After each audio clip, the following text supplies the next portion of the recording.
दादी बहुत भूख लगी है। क्या दो रोटी मिलेंगी? हाँ मेरे बच्चों, आओ मैं तुम्हें अपने हिस्से का खाना देती हूँ। मंदिर की सीढ़ियों पर भीख मांगने वाली उस बूढ़ी औरत के सामने 20 साल बाद अचानक तीन लाल बत्ती वाली गाड़ियां आकर रुकी। गाड़ियों से उतरे तीन अफसरों ने उस भिखारिन के पैर अपने आंसुओं से धो दिए। यह मंजर देखकर पूरा शहर दंग रह गया। आखिर कौन थी वह बूढ़ी औरत और उन अमीर अफसरों से उसका क्या रिश्ता था? दोस्तों, ममता, त्याग और कर्मों के फल की यह अद्भुत कहानी आपकी आंखों में आंसू ला देगी। कहानी के अंत में एक ऐसा राज खुलेगा जो आपको सोचने पर मजबूर कर देगा, इसलिए वीडियो को अंत तक जरूर देखें। काशीपुर गांव के पुराने पीपल के पेड़ के नीचे मिट्टी के बर्तन और खिलौने बनाने वाली सुलोचना देवी रहती थी। सुलोचना का जीवन संघर्ष और एक लंबी गाथा था। जवानी में ही पति का साया सिर से उठ गया था। पति के जाने के बाद सुलोचना ने दिन रात एक कर अपनी आंखों की रोशनी कमजोर करके और उंगलियों को पत्थर जैसे सख्त बनाकर अपने इकलौते बेटे विकास को पाला था। सुलोचना को लगता था कि उसका बेटा उसके बुढ़ापे की लाठी बनेगा, लेकिन विधाता को कुछ और ही मंजूर था। विकास की शादी हुई और घर में बहू वीणा का आगमन हुआ। वीणा शहर की हवा में पली बड़ी थी। उसे सुलोचना का मिट्टी सानना और घर में फैला हुआ काम बिल्कुल पसंद नहीं था। आए दिन घर में कलेश होने लगा। एक काली रात जब मूसलाधार बारिश हो रही थी, विकास ने अपनी पत्नी की बातों में आकर अपनी ही मां का हाथ पकड़कर घर से बाहर निकाल दिया। मां, अब यह घर मेरा है। तुम्हारे इन मिट्टी के बर्तनों ने मेरे घर की शोभा खराब कर दी है। जाओ, जाकर कहीं और अपना ठिकाना ढूंढ लो। विकास ने निर्दयता से कहा और दरवाजा बंद कर लिया। सुलोचना उस बारिश में भीगती रही जिस बेटे के लिए उसने अपनी जवानी खपा दी, आज उसी ने उसे बेघर कर दिया था। रोते भी लगते वह गांव के बाहर बने एक पुराने शिव मंदिर की सीढ़ियों पर जा बैठी। उसके पास न सिर छिपाने को छत थी, न पेट भरने को दाना। अगले दिन से सुलोचना का नया जीवन शुरू हुआ। वह मंदिर के बाहर पड़े फूलों को इकट्ठा करती, उनकी माला बनाती और बेचकर जो 2-4 रुपए मिलते हैं उससे अपना पेट भरती। उसका भरा पूरा परिवार अब केवल यादों में रह गया था। करीब 1 महीने के बाद की बात है। कड़ाके की ठंड पड़ रही थी। सुलोचना अपनी फटी हुई साड़ी में लिपटी मंदिर के कोने में बैठी थी। तभी उसकी नजर सामने कूड़े के ढेर पर पड़ी। वहां 3 बच्चे, जिनकी उम्र मुश्किल से 8 से 10 साल होगी, कूड़े में से खाने का कुछ सामान ढूंढ रहे थे। उनके शरीर पर नाम मात्र के कपड़े थे और ठंड से वे कांप रहे थे। उन्हें देखकर सुलोचना का ममतामय हृदय तड़प उठा। उसे अपना बेटा विकास याद आ गया, जिसे वह कभी एक खरोच भी नहीं आने देती थी। सुलोचना ने उन बच्चों को पास बुलाया। बच्चे डरे हुए थे। डरो मत बेटा, इधर आओ, सुलोचना ने प्यार से पुकारा। तीनों बच्चे सहमते हुए उस पास आए। सबसे छोटे बच्चे ने मासूमियत से कहा, दादी, हम 3 दिन से भूखे हैं। हमारे माँ बाप मर गए हैं। कोई हमें काम नहीं देता। सुलोचना की आंखों में आंसू आ गए। उस दिन उसके पास केवल 3 रोटियां थी जो उसने अपनी दिन भर की कमाई से खरीदी थी। बिना एक पल सोचे उसने वह तीनों रोटियां उन तीनों बच्चों के हाथों में रख दी। खुद भूखी रही, लेकिन उन अनाथ बच्चों को पेट भरते देख उसकी आत्मा तृप्त हो गई। उस रात उन तीनों बच्चों ने सुलोचना के आंचल में ही पनाह ली। उनका नाम था राघव, केशव और माधव। उस दिन के बाद से एक अनोखा रिश्ता बन गया। सुलोचना, जिसे उसके सगे बेटों ने ठुकरा दिया था, अब 3 अनाथ बच्चों की बड़ी मां बन गई थी। दोस्तों, कहते हैं कि खून के रिश्तों से बड़े दिल के रिश्ते होते हैं। सुलोचना देवी ने अपनी ममता से यह साबित कर दिया। अगर आपको भी लगता है कि मां की ममता अनमोल है, तो अभी हमारे चैनल को सब्सक्राइब करें और इस वीडियो को लाइक करें करके सुलोचना देवी के त्याग को सलाम करें। समय का चक्र घूमने लगा। सुलोचना फिर से मिट्टी के खिलौने बनाने लगी थी, लेकिन अब उसके साथ 3 नन्हे हाथ भी थे, राघव, केशव और माधव। अपनी बड़ी माँ की मदद करते वे दिन भर मेहनत करते और शाम को सुलोचना की गोद में सिर रखकर सो जाते। सुलोचना उन्हें अक्सर समझाती, बच्चों, गरीबी हमारा वर्तमान है, लेकिन इसे अपना भविष्य मत बनने देना।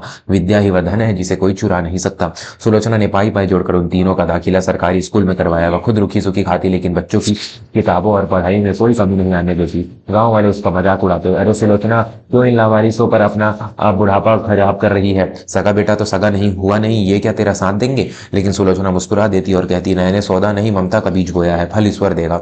साल बीतते गए। राघव, केशव और माधव अब जवान हो चुके थे और पढ़ाई में बहुत होशियार थे, लेकिन सुलोचना का शरीर अब जवाब देने लगा था। उसकी आंखों की रोशनी लगभग जा चुकी थी। एक दिन माधव ने कहा, बड़ी माँ, अब हम आपको और मेहनत नहीं करने देंगे। हम शहर जा रहे हैं, कुछ बनकर ही लौटेंगे और आपको रानी की तरह रखेंगे। सुलोचना का दिल घबराया, लेकिन उसने अपने आंसुओं को पीकर उन्हें विदा किया। तीनों बेटे ने जाते समय सुलोचना के पैरों की धूल अपने माथे पर लगाई और कसम खाई कि वे वापस जरूर आएंगे। अब सुलोचना फिर से अकेली हो गई। उसका सगा बेटा विकास अब तक गाँव का सरपंच बन चुका था और उसने धोखे से मंदिर के पास वाली जमीन भी अपने नाम करवा ली थी जहाँ सुलोचना की झोपड़ी थी। वह एक दोपहर विकास अपने गुंडों के साथ वहां पहुंचा। ए बुढ़िया, बहुत दिन हो गए तुझे यहाँ मुफ्त की रोटियां तोड़ते हुए। यह जमीन अब मेरी है, यहाँ मेरी दुकान बनेगी, निकल यहाँ से। विकास ने चिल्लाते हुए सुलोचना का सामान बाहर फेंकना शुरू कर दिया। सुलोचना ने हाथ जोड़कर गिड़गिड़ाते हुए कहा, बेटा, मैं तेरी माँ हूँ। इस बुढ़ापे में मुझे कहाँ निकालेगा? मेरे बच्चे शहर गए हैं, वे आएंगे तो मुझे ले जाएंगे, बस तब तक रहने दे। विकास जोर से हंसा। कौन बच्चे? वे लावारिस जिन्हें तूने कूड़े से उठाया था। वे तो तुझे भूलकर अपनी जिंदगी मजे से जी रहे होंगे। वे कभी वापस नहीं आएंगे, निकल यहाँ से। उसने सुलोचना को धक्का दिया। सुलोचना गिर पड़ी। उसके माथे से खून बहने लगा। गांव के लोग तमाशबीन बने देख रहे थे। किसी की हिम्मत नहीं थी कि सरपंच के खिलाफ बोले। सुलोचना टूटे हुए दिल के साथ सड़क के किनारे एक पेड़ के नीचे बैठ गई।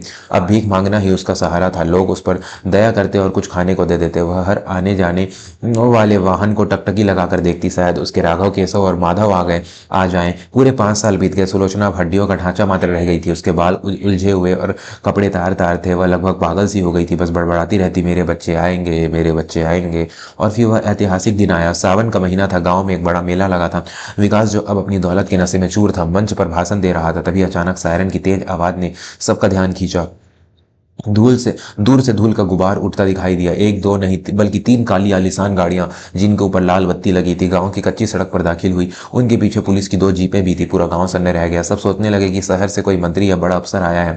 गाड़ियां सीधी मंच की तरफ नहीं बल्कि उस पुराने पेड़ की तरफ मुड़ गई, जिसके नीचे सुलोचना फटे हाल में बैठी थी। विकास मंच से उतरकर भागता हुआ वहां पहुंचा। वह हाथ जोड़कर खड़ा हो गया, यह सोचकर कि शायद ये बड़े साहब उनका सम्मान करने आए हैं। तीनों गाड़ियों एक साथ रुकी। पहली गाड़ी से एक रौबदार पुलिस कमिश्नर उतरा, दूसरी गाड़ी से एक बड़ा जिला कलेक्टर, डीएम, और तीसरी गाड़ी से शहर का नामी सर्जन डॉक्टर। तीनों की कदकाठी और व्यक्तिगत ऐसा था कि देखने वालों की आंखें खुली रह गई। विकास तुरंत आगे बढ़ा। साहब, मैं इस गांव का सरपंच हूं, कहिए क्या सेवा करूं। लेकिन उन तीनों ने विकास की तरफ देखा तक नहीं। उनकी नजरें तो उस पेड़ के नीचे बैठी धूल में सनी उस बूढ़ी औरत पर टिकी थी। वे तीनों दौड़ पड़े और कीचड़ की परवाह किए बिना उस बूढ़ी औरत के चरणों में गिर पड़े। दोस्तों, यह दृश्य देखकर रोंगटे खड़े हो जाते हैं। एक माँ का विश्वास आज जीत गया था। कहानी के इस भावुक मोड़ पर अगर आपका दिल भी भर आया हो तो कमेंट में माँ जरूर लिखें और वीडियो को शेयर करें। आगे देखिए कैसे घमंडी बेटे का अहंकार चूर चूर हुआ। तीनों अफसर सुलोचना के पैरों को पकड़कर फूट फूट कर रोने लगे। बड़ी माँ, आंखें खोलो, हम आ गए हैं। तुम्हारा राघव, तुम्हारा केशव, तुम्हारा माधव आ गया है। पुलिस कमिश्नर की वर्दी पहले राघव ने रुंधे गले से कहा। सुलोचना ने कांपते हाथों से उनके चेहरे को टटोला। उसकी धुंधली आंखों ने आंसुओं की धारा बह निकली। मेरे बच्चे, तुम आ गए। मुझे पता था, मेरा दूध मुझे धोखा नहीं दे सकता। सुलोचना की आवाज लड़खड़ा रही थी। कलेक्टर बने केशव ने तुरंत अपनी जेब से रेशमी शॉल निकाला और सुलोचना को ओढ़ाया। डॉक्टर माधव ने माँ की नब्ज जांची और तुरंत पानी पिलाया। यह दृश्य देखकर गाँव वालों की आंखों में आंसू आ गए। विकास, जो तक हक्का बक्का खड़ा था, उसे समझ नहीं आ रहा था कि ये क्या हो रहा है। उसने डरते हुए पूछा, साहब, आप लोग इस पागल बुढ़िया को कैसे जानते हैं। यह सुनते ही राघव, पुलिस कमिश्नर, खड़ा हो गया। उसकी आंखों में अंगारे दहक रहे थे। उसने मुड़कर विकास को एक जोरदार तमाचा मारा। तमाचे की गूंज गूंज गांव में सुनाई दी। जुबान संभाल कर बात कहो। राघव दहाड़ा, ये पागल बुढ़िया नहीं थी, यह हमारी माँ है। वही माँ जिसे तूने 20 साल पहले घर से निकाला था, जिसे तूने मरने के लिए छोड़ दिया था। अगर इन्होंने हमें उस दिन अपनी रोटियां ना खिलाई होती तो आज हम भी कूड़े के ढेर में मर चुके होते। इन्होंने हमें अपनी हड्डियों को गलाकर बड़ा किया है। केशव, कलेक्टर ने आगे बढ़कर कहा, सरपंच साहब, सुना है तुमने हमारी माँ की झोपड़ी तोड़कर वहां दुकान बनाने का सपना देखा है। आज इसी वक्त मैं वह जमीन सील करता हूँ और तुम्हारे खिलाफ अपनी माँ को प्रताड़ित करने और सरकारी जमीन हड़पने के जुर्म में अभी वारंट जारी करता हूँ। विकास के पैरों तले जमीन खिसक गई। वह थर थर कांपने लगा। वह सुलोचना के पैरों में गिर पड़ा। माँ, मुझे माफ कर दे, मुझसे गलती हो गई। मैं तुम्हारा सगा बेटा हूँ, मुझे बचा लो। माँ।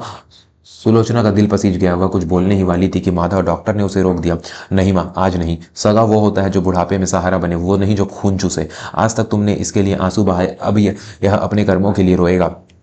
राघव ने पुलिस वालों को इशारा किया और विकास को हथकड़ी लगा दी गई। जिस बेटे ने दौलत के लिए माँ को ठुकराया था, आज उसी माँ के कारण उसे जेल जाना पड़ रहा था। तीनों बेटों ने सुलोचना को फूलों से सजी गाड़ी में बैठाया। राघव ने गांव वालों की तरफ मुड़कर कहा, आज मैं अपनी माँ को अपने साथ ले जा रहा हूँ, मेरे बंगले में, जहाँ यह राज करेंगी।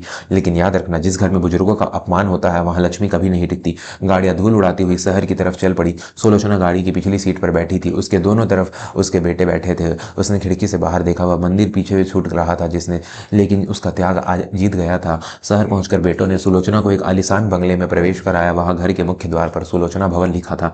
नौकर चाकर उसकी सेवा में लग गए। जिस औरत को गांव वाले पागल कहते थे, आज वह शहर के सबसे बड़े अफसरों की मां बनकर पूंजी जा रही थी। उस रात सुलोचना मखमल के बिस्तर पर लेटी थी, लेकिन उसे नींद नहीं आ रही थी। तीनों बेटे उसके पास जमीन पर बैठे थे, जैसे बचपन में बैठते थे। सुलोचना ने प्यार से उनके सिर पर हाथ फेरा और कहा, भगवान ने मेरा एक बेटा छीना, लेकिन बदले में मुझे 3 श्रवण कुमार दिए। मेरा जीवन सफल हो गया। निष्कर्ष और सीख। दोस्तों, इस कहानी से हमें यह सीख मिलती है कि रिश्ते खून से नहीं, एहसास और त्याग से बनते हैं। कर्मों का फल हर इंसान को इसी जन्म में भुगतना पड़ता है। विकास ने अपनी माँ का तिरस्कार किया और अंत में सब कुछ खो दिया, जबकि उन अनाथ बच्चों ने पराई माँ को भगवान का दर्जा दिया और आज दुनिया उनकी इज्जत कर रही है। अपने माता पिता की सेवा करें, क्योंकि उनकी दुआओं में वह ताकत होती है जो आपकी तकदीर बदल सकती है।